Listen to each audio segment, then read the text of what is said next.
Olá, hoje é dia da gente falar em educação. Educação para o nosso povo gaúcho, para todo o Rio Grande do Sul. E eu estava comentando com ele aqui, antes de nós entrarmos no ar, que é campeão de participação no nosso Conversa de Peso.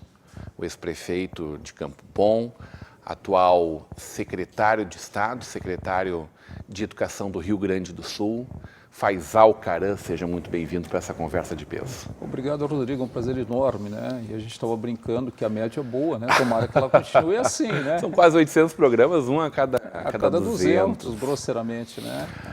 Secretário, grande honra poder conversar contigo nessa nova perspectiva agora. Tive a oportunidade de entrevistar também o ex-secretário Ronaldo Krumenauer, né? Que me falava das dificuldades do Estado e de tudo dos desafios que são gigantes nessa área da educação, né? É uma área que a gente tem um carinho enorme, né? Eu acho que, assim como o senhor, a gente acredita que não tem outro caminho para o nosso Brasil, para o nosso Rio Grande do Sul, para a nossa vida, que não seja pela educação. Não tem nada mais disruptivo, né, essa palavra de moda, ou revolucionário, do que dar educação para a nossa gurizada. Como é que está esse momento na tua vida aí? Olha, Rodrigo, é um momento muito especial, a gente coloca assim, né? Os primeiros meses foram de muito aprendizado, né? Porque eu não venho dessa área, né?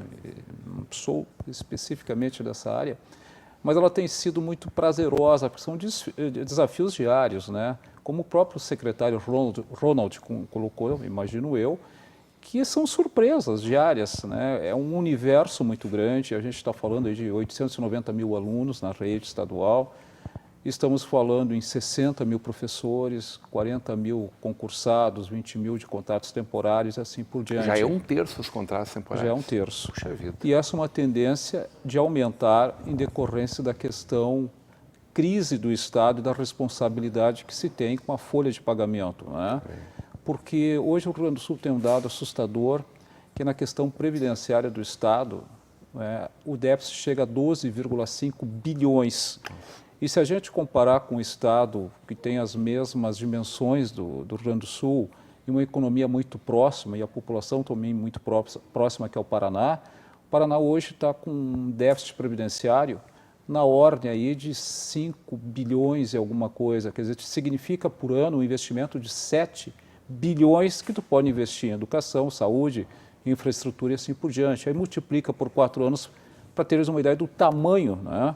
E a Secretaria de Educação do Estado, eu lembro que quando eu assumi, fui convidado no final do ano passado pelo governador Eduardo, me apresentaram um orçamento, eu achei a coisa mais linda e fantástica do mundo. Um orçamento de 9,1, né? 9 bilhões e 100 milhões. Eu disse, pô, quanta coisa dá para fazer, né? Aí fui para as despesas, só com pessoal e encargos dá 8,1. Meu chapéu. 8,1 significa que sobraria 1 bilhão ainda. Não é tão ruim assim, né? A maior parte das secretarias não tem nem esse orçamento de sobra de 1 bilhão. Mas aí vem aquelas coisas que acontecem em transição de governo, independente de questões políticas partidárias, né? Não tinha o 13º pago, não tinha a folha de dezembro, aquela coisa toda, né? E os encargos. Quer dizer, desse 1 bilhão acabou sobrando uns 320 milhões para investir ao longo de um ano, né? Num crescimento de gastos que se tem, um crescimento vegetativo de folha, entre outros, mesmo não repassando nada ao funcionário público, ao professor, ao servidor, existe um crescimento vegetativo proveniente de um plano de carreira, que é de 74, que tem que ser revisto. Ele está tornando inviável investimentos, né?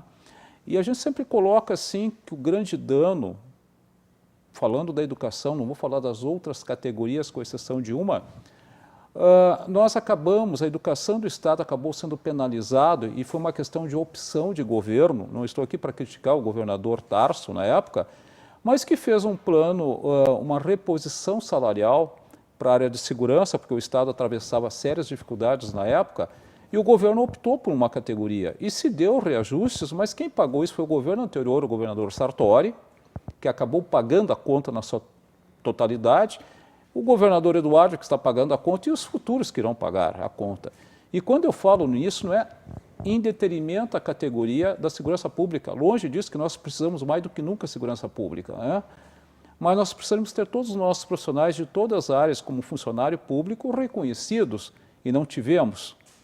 Agora, recompor esses reajustes que foram dados ao longo desses anos todos, na época, pelo ex-governador, dentro da situação financeira que o Estado vive hoje, é impossível, é impensável.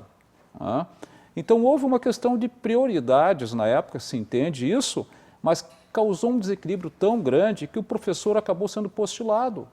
A educação acabou sendo posta de lado, sendo que ela representa o maior número de funcionários que tem no Estado, né, o maior número, o maior peso e o maior número de aposentados.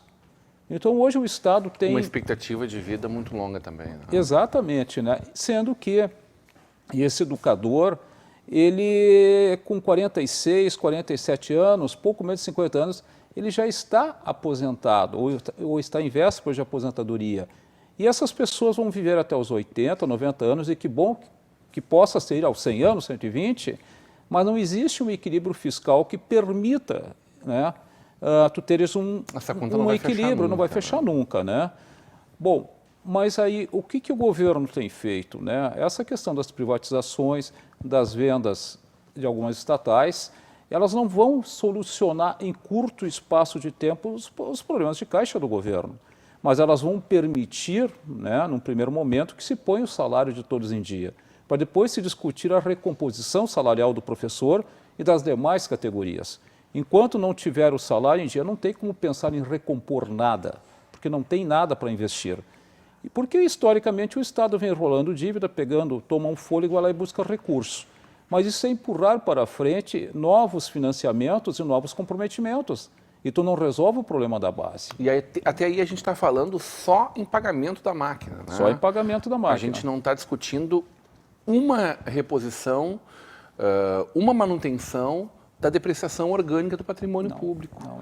A gente está aqui na nossa região, o senhor sabe, acompanha esse par e passo, o sofrimento de colégios como o nosso Pasqualini, né? Histórico para a nossa cidade, né?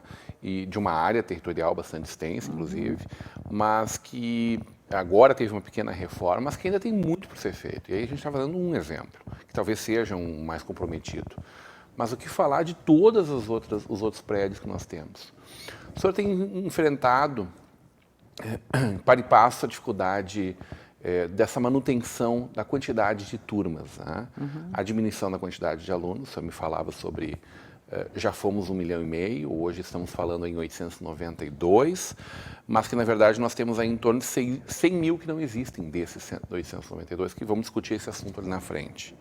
Então nós já estamos vivendo um decréscimo da quantidade de alunos, naturalmente a necessidade ou a possibilidade de uma adequação de fechamento de salas de aula e até de escolas mesmo, né, escolas inteiras. Que essa conta era de 19,1 alunos por sala de aula, e graças a essa possibilidade de ter fechado 1.476 salas de aula, essa conta subiu para 24,9 alunos por sala de aula. Mas que a sua meta era maior ainda, era poder chegar ao fechamento de 2.000 salas de aula, e que não conseguiu. Não conseguiu por quê, secretário? Bom, assim, Rodrigo, quando se faz um projeto e se traçou essas metas logo no início do governo, a nossa meta era em torno de 2.000 turmas, né, que levariam esse percentual um pouquinho mais ali para em torno de 26, 27 alunos por turma, né, que dentro do que a legislação permite por metro quadrado de sala de aula, né, ou de espaço físico, seria o ideal, né. Mas, infelizmente, se fez um estudo todo, mesmo assim se reduziu em torno de 1.400 e poucas turmas, né? Há que se comemorar isso. Há que se comemorar, sim, porque historicamente não era feito, isso nunca foi feito, né? Porque tu acaba mexendo no interesse da classe de professores, tu mexe com alguns interesses políticos também, porque muitas vezes... um deputado que defende uma cidadezinha lá do interior, por exemplo. Exatamente, né, Rodrigo? Eu acho que a função do deputado ou do prefeito, e não estamos falando só do deputado, de toda a classe política, ela não gosta de perder, né, ditos cabos eleitorais. Vamos colocar de forma muito clara, né? E quando tu mexe nisso para reorganizar e otimizar recursos, isso acaba mexendo no dia a dia. E não é só o político, é a associação comercial, é o representante de entidades que, provocado muitas vezes pelo educador, ele também vai pedir em nome desse educador, chegando lá dizendo que esse profissional é excelente, que não dá para tirar da sala de aula, que não dá para tirar da biblioteca. Nós encontramos um cenário apontado pelo Tribunal de Contas do Estado, já de 2015, que vem se reproduzindo ano após ano, até 2017, que é a última ponte, de 55 mil horas de professores em bibliotecas nas escolas, e que não são bibliotecários. São professores de matemática, física, química e biologia que não querem mais dar aula. Na realidade, da minha época, estamos falando de 30 e poucos anos atrás. Exatamente, né? Isso não significa que a biblioteca não seja prioridade. Claro que não. Não é isso que a gente está discutindo. Agora, é só desvio de função. São desvios de função. O ex-governador Simon fez o QPE, né, quadro de professor por escola, já vendo todas essas dificuldades lá em 88. Esses problemas são antigos, né? Então, nessa pressão toda, junto a coordenadorias que hoje são transitórias, não tem a figura do coordenador definitivo, começou a fazer essa pressão através do Departamento de Recursos Humanos do Estado, junto às coordenadorias. Conseguimos em torno de 20 mil horas realocar das bibliotecas para dentro das salas de aula. Mas sabemos que existe mais de 30 mil espalhados por aí. Enquanto nós não tivermos a figura dos novos coordenadores que estão nesse processo seletivo pelo Qualifica RS, que está em fase final agora, para termos novos 30 coordenadores, a gente não vai conseguir rever esse quadro puxando esses profissionais para dentro da sala de aula. Por quê? Convenhamos que mesmo com o salário atrasado, com parcelamento, com não reposição de salário, né, e mesmo sabendo que esses profissionais ganham mal, a gente nunca escondeu isso, o governador Eduardo nunca escondeu isso, o professor, quando faz concurso, ele faz para determinada disciplina e ele tem que dar essa disciplina dentro da sala de aula. É o primeiro ponto. Né? Mas aí começa um atrito com CPERs, com categorias e N coisas assim. O fechamento ou o cessar uma escola, que muitas vezes tem 7 alunos, não é a turma, é aluno. Uma escola com 7 alunos, tá? E que tem lá 15, 16 servidores envolvidos para 7 alunos, e tem diversos exemplos no nosso estado, né? Gera um conflito tão grande porque o professor perde a convocação de 20 horas. Tá? Unir 2 turmas, Rodrigo, tá? Que uma turma tem 10 alunos de manhã, digamos, do terceiro ano do ensino fundamental, terceiro ano, antigo primário nosso, né? Tu tens uma turma com 10 alunos de manhã e tem a mesma turma à tarde do terceiro ano com 15. Qual é a lógica? Vamos unir os dois tendo uma turma de 25. Né? Ah, mas aí eu perco a convocação das outras 20 horas no turno inverso. Perde, exatamente, perde. Entendeu? Perde. As nossas... O interesse público coletivo não pode se sobrepor. As nossas coordenadorias, deve sobrepor Rodrigo. ao interesse individual. Exatamente, né? As nossas coordenadorias, a maior parte delas funcionavam 60 horas, sem ninguém procurar a coordenadoria à noite. O que era? Uma acomodação de profissionais de carga horária, entre outros. Nós estamos hoje com falta de professor pelo excesso de encaminhamento de aposentadorias e excesso de afastamento de professor da sala de aula. O pessoal está perguntando quando é que vão ser indicados os novos coordenadores. Nós começamos o segundo semestre já, secretário. É verdade. Nós começamos segunda-feira agora a última fase do processo Qualifica. São 90 profissionais da educação e de outras áreas selecionados para a reta final, uma média de 3 profissionais por coordenadoria, ao qual estão sendo entrevistados na fase final agora por uma banca, a qual faz parte o secretário, a secretária adjunto e mais 2 funcionários de carreira, para deixar a coisa bastante transparente e não dizer que é uma coisa onde o secretário e adjunto que resolve. Então, tem 2 funcionários de carreira. É um processo inovador esse, né? É um processo inovador. Ele está sendo feito em outros estados do país pela Fundação Lehman, né, com bons resultados. E, quem sabe, no futuro bem próximo, possamos estender esse processo seletivo a diversas categorias do nosso estado. Nós precisamos qualificar, não tem mais como viver do jeito que a gente vive. O estado chegou ao fundo do poço. Né? Se o estado não se revigorar, a escola não for atraente, nós não tivermos alunos melhores, a gente está fadado a pagar um preço muito alto quando se fala em mão de obra, custo hora trabalhador. Tem um dado da Fundação Ayrton Senna fantástico, Rodrigo, que ele diz que as cabeças pensantes do Estado, aqueles alunos que hoje estão envolvidos em pesquisa, ciências, matemática, estatística, N coisas nessas disciplinas, a Fundação coloca um dado muito interessante, que 42% dessas cabeças pensantes do Estado que se formam, que terminam uma escola técnica ou terceiro grau, eles vão embora do Estado. Saem daqui para procurar uma melhor remuneração, melhores oportunidades, ou até vão embora do Brasil, que tem acontecido muito. Infelizmente. Infelizmente. Em contrapartida, o que vem para o Estado está na ordem de 27%.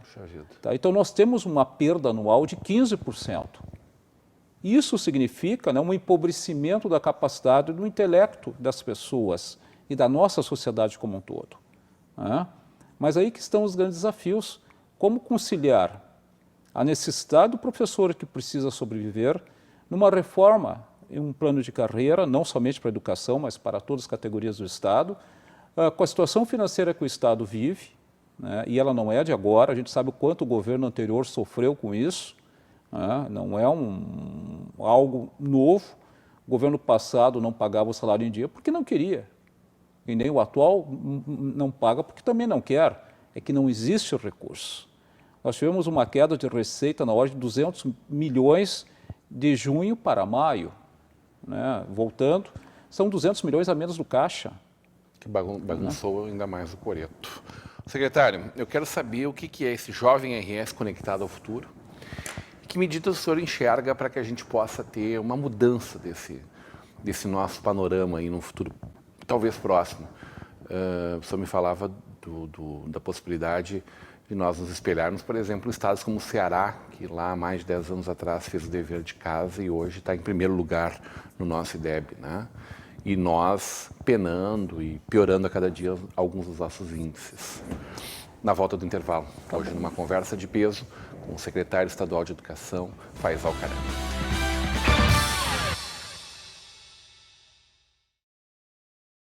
De volta para uma conversa de peso, hoje recebendo o secretário estadual de Educação do Rio Grande do Sul, Faisal Caram.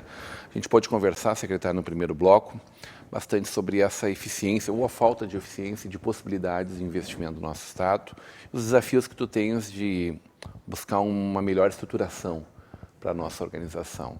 Eu queria falar de passagem de um ponto que tu tens tentado enfrentar, que é a questão das escolas de difícil acesso, né? Tem cabimento uma cidade que nem Novo Hamburgo, ter um Borges de Medeiros, um Pasqualini, um Vila Becker, que eu até entendo que lá, 40 anos atrás, talvez tivessem alguma dificuldade, o que já acho que não era mais tanto assim. Mas a realidade é que hoje a gente tem uma sobretaxa nos nossos custos, a partir da remuneração dos professores que dão aula, por exemplo, nesses lugares, e nada, de novo, nada contra o funcionalismo, que a gente estava falando antes, mas que onera por demais no Estado que já está sofrendo muito, está sofrendo ao extremo. Vai dar para encarar, hoje são 65% das escolas do Rio Grande do Sul consideradas de difícil acesso. Esse número deve ser o quê? Reduzido a mais da metade disso? 30, 20 e poucos? Bem menos, Rodrigo, bem menos. Né? Dá para mexer nisso? Claro que dá e tem que se mexer. O senhor vai mexer nisso, secretário? Claro que vamos sim, Rodrigo. É inevitável isso porque, primeiro, é injusto com quem não recebe, que deveria receber eventualmente se um salário melhor, todo mundo quer o salário melhor. Exatamente, né? Então a gente não discute, nós temos um plano de carreira que tem 56 penduricalhos. Isso significa, tu tens o básico e mais os complementos diversos de carreira, né? Porque sempre foi se ajeitando as coisas nesse estado até chegar ao ponto que nós chegamos. Tipo difícil acesso. Fazem 12 anos que ninguém atualiza, e a lei ela é muito clara, ela tem que ser atualizada anualmente. A escola tem que ser avaliada anualmente, tanto do difícil acesso como o provimento. Mas isso não tem sido feito. Por quê? Bom, não mexam nisso, que a gente também não faz muita pressão. E a coisa vai ficando, Rodrigo, vai ficando, e as pessoas vão se aposentando, os profissionais da educação, e levam o difícil acesso. Integra o salário. Integra o salário. É um absurdo. Tá? Só que aí ele fica 2 anos, 2 últimos anos de carreira, que ele não tinha difícil acesso, ele vai para uma escola, ou por favorecimento de alguém que o indique, ele vai para essa escola e se aposenta com aquele plus a mais que ele não contribuiu a vida inteira. Que absurdo. Então não tem previdência que aguente, né? Isso tem que ser discutido, né? Eu sei que é uma pauta enjoada, indigesta, mas ela tem que ser discutida. Nós temos que trabalhar com o salário básico do professor, é o primeiro passo. Acharmos uma forma de atingirmos um salário básico e depois criar uma perspectiva de futuro para esse profissional, que ele possa se qualificar, que ele possa fazer um pós-graduação, um doutorado, N coisas assim, e que isso agregue na sua vida. O senhor tem ideia da quantidade de professores que deixam o Estado cada ano? Esse número é expressivo? A média histórica era na ordem de 890, 900, 920. Só que cada vez que se fala em reforma, esse é um dado que o pessoal me passou, as duas últimas reformas que foram feitas, né? A primeira levou uma debandada de educadores na ordem de 2.500 e a última que nós tivemos a quase 4.500. E nós já estamos esse ano beirando os 3.000. Agora, com o Congresso mexendo na questão previdenciária, e a gente não tem acompanhado honestamente essa questão previdenciária, tanto de professores como das demais categorias, mas se houver risco de perda, nós temos no mínimo mais uns 3.000 aptos a qualquer momento se aposentarem. Puxa vida. Então nós podemos ir até 6.000. Mas então é aposentadoria, não é abandono do magistério. Não, aposentadoria. Não é pessoas que estão buscando a sua exoneração. Não, o professor hoje, Rodrigo, ele complementa a sua carga horária, muitos, trabalhando em 2, 3 escolas, fazendo Mais outros uma rede, bicos, quanto possível, investimento. Exatamente, né? Então nós temos muitas coisas, né, que têm que ser revistas. Professor, como é que a gente encara uma melhora do nosso IDEB, né? Uma das leituras que medem a nossa qualidade de ensino a partir dos critérios deles postos. Hoje a gente está em 5º lugar em qualidade e 16º no critério de reprovação, né? Em âmbito comparado aos nossos 27 estados. O que tu enxergou dessa lógica do Ceará e o que disso é possível trazer para nós? O Ceará que tinha números, Ceará, Pernambuco, Piauí, que vem crescendo também nessa métrica, né? Maranhão, né? Hoje eu acho que a escola melhor avaliada no Brasil é no Piauí. Ceará. No Ceará. Digo, a escola mesmo, o instituto. Eu não sabia te precisar, Rodrigo, se eu não me engano, no ano passado, no ano retrasado, foi uma escola no Piauí. O melhor IDEB, sim, é do Ceará. O IDEB é o do Ceará. O que é possível a gente fazer para mudar esse número tão indigesto que a gente tem? Eu acho assim, Rodrigo, que o primeiro momento a gente entender que já não tem mais para onde ir. Né? Que essas questões pessoais, individuais, elas se fazem necessárias serem superadas. Ou a gente começa a olhar o Estado como algo maior, né? Porque quando você sai do Rio Grande do Sul e se fala que é gaúcho, ou quando alguém vem para cá, eles olham para a gente e dizem que nós somos um Estado rico, que nós temos uma boa alimentação, claro, isso não serve na totalidade, né? Mas eu não posso reclamar disso, secretário. Eu também, tá? Que a gente come bem, que a gente tem um clima favorável, nós temos uma qualidade de vida, que nos leva a vivermos mais que a grande maioria dos estados no país. Né? Mas esse é um fato que não é reproduzido por o governo do Estado. O Estado tem qualidade de vida. Quem não tem qualidade de vida é a máquina pública do Estado, que emperrou, que quebrou, por falta de gestão ao longo dos anos, por falta de planejamento, por falta de metas, de forma muitas vezes irresponsável, um grau de endividamento que não se precisava. Né? Faltou planejamento no Estado do Rio Grande do Sul por muitos e muitos anos. Né? Esse é o grande desafio do atual governo. Né? Projetar o Estado para o futuro, estancar a situação que nós vivemos, fazer as reformas que tanto se precisa, né? Mas dar uma esperança para esse Estado, que o próximo gestor, né, tenha a capacidade de continuar fazendo que o Estado volte a retomar o poder de investimento que nós não temos. Nós pagamos um preço muito alto de estarmos no extremo do país, de estarmos longe de portos, que elevam o nosso custo de estradas precárias, são 14,6% do nosso sistema viário, da nossa malha, né? Imagina o restante, tu não tens quase 83%, 84%. Qual é o investidor que vai sair do centro do país, o mesmo investidor externo que vem aportar recursos no Brasil, tu não tendo aeroportos regionais, tu não tendo um aeroporto de qualidade, tu não tendo estradas de qualidade. Então, onde que ele fica centrado? Nas regiões... Não fale isso alto, secretário, senão não vão vender nem a CE, nem a Sulgás, Não, nem a vende, CRM. vende. Temos que pegar preço esse negócio aí. Não, isso não tem dúvida nenhuma que terá um bom valor. Mas quando a gente fala, a gente pega aquelas zonas tipo assim, Uruguaiana, São Borja, Verdade. distante, que vivem do agronegócio, e é ele que tem sustentado a economia do Rio Grande do Sul. Não é mais o ICMS. Nós perdemos, nossas empresas estão indo embora, foram embora no passado, e levaram com ela a riqueza que é a produção, que é o valor agregado do produto.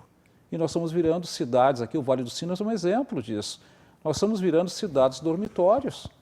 Se a gente não fizer o que Santa Catarina fez, um exemplo bem próximo aqui, hoje Florianópolis, eles arrecadam, com a criação de startups, tecnologia, 3 vezes o valor que eles arrecadavam em ICMS. Tecnologia, criação de startups, mercado de TI, entre outros. Você já pensou numa lei de transformar, por exemplo, assim, o mar de Tramandaí no mar de Florianópolis? Isso pode funcionar, secretário. O mar existe. A gente ia reter talentos aqui. O que não existe é a fazer... qualidade, né? Secretário, infelizmente, né? Nosso tempo está acabando, eu quero que o senhor fale conosco sobre esse projeto Jovem RS Conectado ao Futuro. Me parece que vocês têm se dedicado muito a essa ideia e esta é uma perspectiva de futuro breve para os nossos jovens, de retenção de talentos, de incentivo ao desenvolvimento, sobretudo das áreas técnicas, né, científicas, de inovação dos nossos jovens, para que fiquem aqui, para que possam se desenvolver aqui, para que a gente possa ter uma vida melhor para essas pessoas aqui. Esse é um projeto bastante ambicioso, né? Ele está sendo gerido dentro da Secretaria de Educação, juntamente com Ciência e Tecnologia, Secretaria de Trabalho, Cultura, aliás, um grande quadro, outros. Não conhecia o secretário da Ciência e Tecnologia, um grande quadro. O LAMB é fantástico. Fantástico, né? Um grande enorme, técnico. Né? Então tem um projeto que está sendo criado, né, com transversalidade, envolvendo a área da segurança pública, os 18 municípios com maior grau de ocorrências policiais.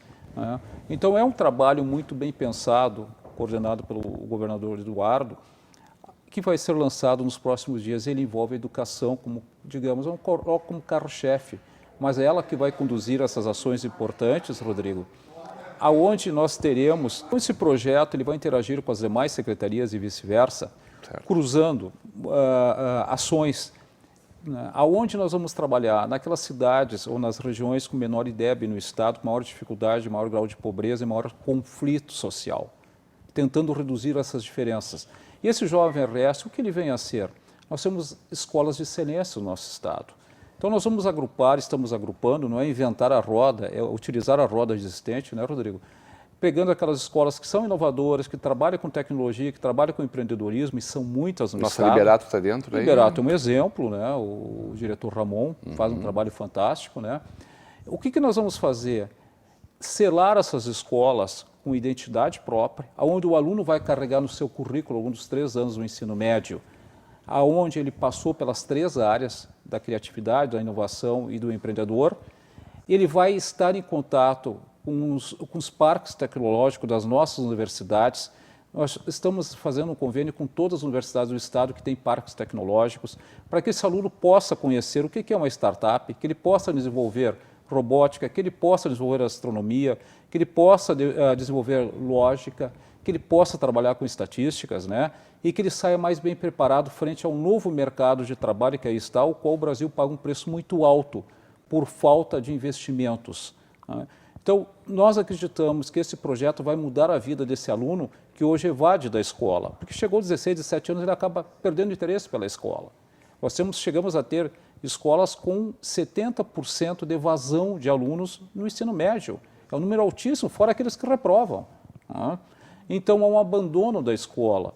Então, esse projeto vai fazer o inverso, fazer que o aluno fique dentro da sala de aula, em parcerias com escolas, isso que a gente vai propor ao Liberato, usar a estrutura do Liberato, porque nós não podemos equipar escolas e fazer que profissionais, num universo parecido com o Liberato, a própria Escola Parobé em Porto Alegre, onde nós tenhamos quase 2.500 escolas que todos recebam investimentos da mesma ordem, não existe recurso para isso. Agora, nada nos impede que a gente não leve as outras escolas para esse universo que funciona bem e que é um exemplo dentro do nosso estado. Essa interação de Estamos dando alunos... outra perspectiva para essa gurizada. Outra perspectiva, né? Eles vão conhecer outra realidade. Né? Eles vão trabalhar, botar a mão na massa, o maker, que se chama muito hoje, e fazerem enxergar que existe expectativa de continuidade, de projeção de crescimento e que ela não se encerra na dificuldade de ter recursos para fazer uma universidade ou a dificuldade do conhecimento. Pelo contrário, vai se dar a ele a oportunidade de trabalhar com tecnologia, preparar o professor para isso, porque hoje a gente tem uma escola que vive no século XXI, o professor muitas vezes no século XX e a estrutura da escola no século XIX. É verdade, Rodrigo? Foi feito para não dar certo esse negócio aí. Exato. Adorei conversar contigo. Igualmente, eu quero né? convidar o senhor desde já para que retorne, para nos trazer a movimentação desse trabalho que está sendo proposto. Eu tenho certeza que essa perspectiva nos quebra, nos troca de eixo radicalmente e a plena convicção de que é isso que nós precisamos realmente. Obrigado sempre pela participação, pela presença, pelo carinho conosco e por trazer esclarecimentos tão importantes. Sucesso do teu trabalho, que é o sucesso do nosso Rio Grande. Obrigado, Rodrigo. Obrigado a todos, né, que acreditam que a educação é o único caminho e o melhor deles. Não existe outro. Hoje, uma conversa de peso com o nosso secretário estadual de Educação do Rio Grande do Sul, Faisal Caram. Continue agora com a programação da nossa Vale TV, da nossa rede Comunidade de Televisão.